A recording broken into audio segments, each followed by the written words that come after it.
Well, I can tell you, Pure is probably going to be mentioned in some way in this episode.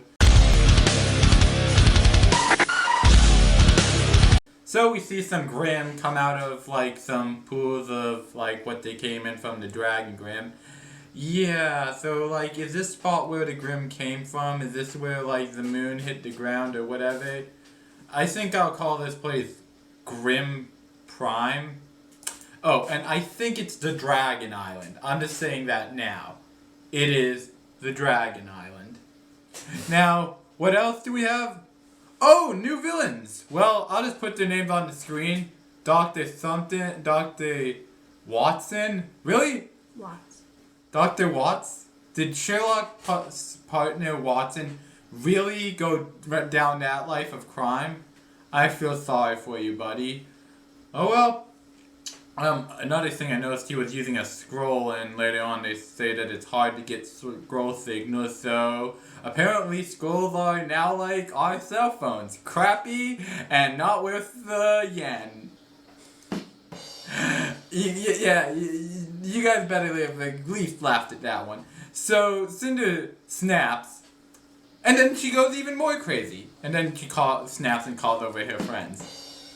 See, because she snapped back there. And we see someone else who's snapped a little too much. That doctor, and this quiet guy, and yeah, that crazy guy. I'm surprised he's not, like, strapped to his chair. Like, that actually may have actually helped build the scene. And she doesn't say anything. We just see a scar, and half of her is all covered up. And she's whispering to someone. They're all pretty much saying, "You pretty much are a failure. You're the youngest of us. You're an idiot." I think the little girl did a favor. And then, well, Eisen stepped. Oh, not Eisen. Salem. But now that you think of it, this scene does remind me a lot of the episode of Bleach when we first met the Espada when Eisen walks in, except they walk in with Eisen. But still, this scene looks a lot like that. Look at this. Look at this. Look at that. Look at that. See the tables? Ruby light. Ruby, bleach light.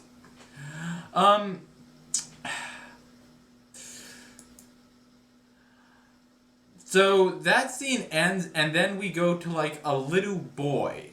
Yeah. Now, a lot of theories are being thrown around that this little boy is Crow or Ozpin growing up. Or he's a faunus like Blake. No. I looked at his eyes. If you look at his eyes look a lot like Cinder, and the scene ended with him having those nightmares. He doesn't say anything. I'm wondering if there's some type of connection between him, like, Cinder is his mother, or her lover, because Crow says that if her last thoughts are of someone, so maybe, like, if it's a boy, he says that's kind of what makes things messy, so maybe if it's a boy, the boy gets nightmares or something. Then Ren and Nora start arguing about the team name, Junior and Ranger. Rooster Teeth, thank you for admiring the fans, but please don't continue to do this throughout the whole episode. I mean, we get it. We get it. We have clever names. I mean, they did this in the third season with Argos and stuff, and Blake's Bumblebee, but don't take this to the point where someone's texting shit names and everything ruined. Also, we suddenly get into a fight scene with the new Grimm. What's the new Grimm called? Geist. And it looks like, in this form, like that boss from Metroid Prime, like the rock one that was made. And John's just strategizing and also getting, well, beat up. Sadly, John, you need to find your semblance. You should have went semblance. And then when he comes, the new Grimm, which is also known as the Geist Grimm, comes out of this form, it looks like a Geist from the old game Geist. No, that's the name of the Grimm. And the video game. What's the name of the Grimm? Geist. Okay, guys, I'm telling you, oh. No, there's a video game called Geist, and the game in Grimm, and never mind. So they go to a shop, and something I don't get. John takes off his armor, and Ruby laughs, which I can get. Ruby, I mean, pretty much will almost laugh at anything. At Pumpkin Pete, and he had to trade 50 box tops, which I don't get because at the first episode they talk about Pure being on the box of every Pumpkin Petey's thing, so John says that was you. Dude, if I ate 50 boxes of cereal, I think I would memorize that and not go, oh, that's you! But I get what they're doing. Still, Rooster Teeth, knock it off. I get the joke. So they've got some new armor. And where is this armor from? It's from Pure. Pure's old armor and her clothing. Now, what I don't get is, I thought Pure died. I thought she became dust. Why is this dust, like, what? Was the dust just to censor the fact of Cinder stabbing her with a knife a couple of times? I don't know, because was that just like, was that like tied into her hair? Because if that's so, maybe Pure wasn't a redhead. I'm really curious about that.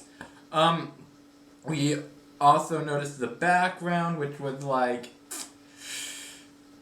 it was a interesting city. Kind of reminded me a little bit of Avatar, and a lot.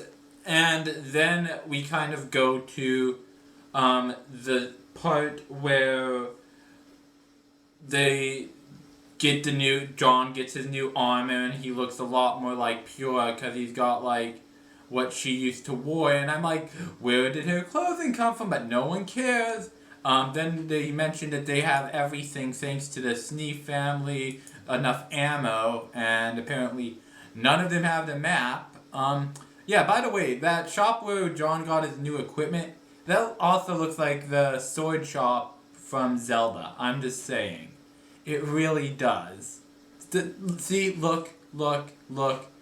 They're doing a lot of video game tributes this episode. And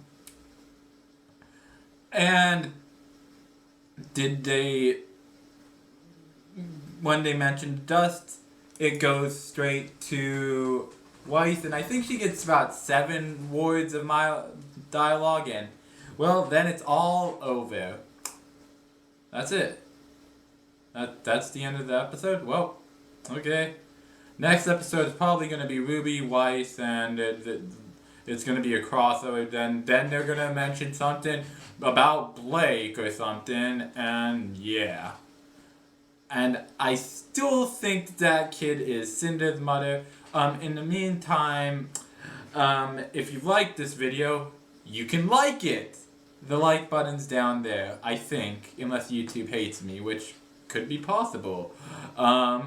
Share with your friends how stupid I am. It's funny! The share button's down there, unless YouTube doesn't like me. I know you don't like me, YouTube, and I don't like you either. And if you really like this, subscribe. And apparently I got a letter from YouTube. I've been cancelled. Well, until next time, guys. Don't be afraid to live your dreams. Never let YouTube or anyone else tell you something's impossible. And know someone before judging them. Bye, guys. What am I supposed to do? YouTube, you're a